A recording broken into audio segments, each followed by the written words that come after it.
Last week, there were media reports just talking around potentially a roundtable discussion that was going to take place between Eskom and energy experts, local and international, where there was really a brainstorming around how do we put an end to load shedding.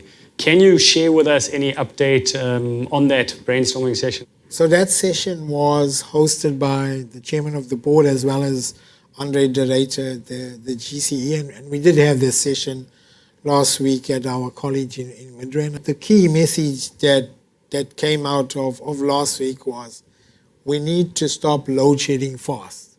I think everyone will fully support that.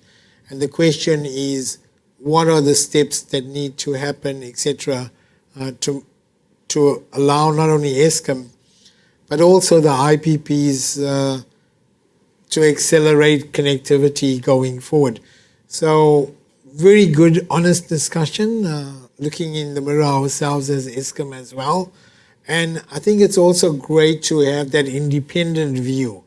You know, sometimes when you're in the middle of the fire, it's very difficult to actually see the way out of that room and where the door is. So that was very useful from a management perspective and even, I think, a board perspective.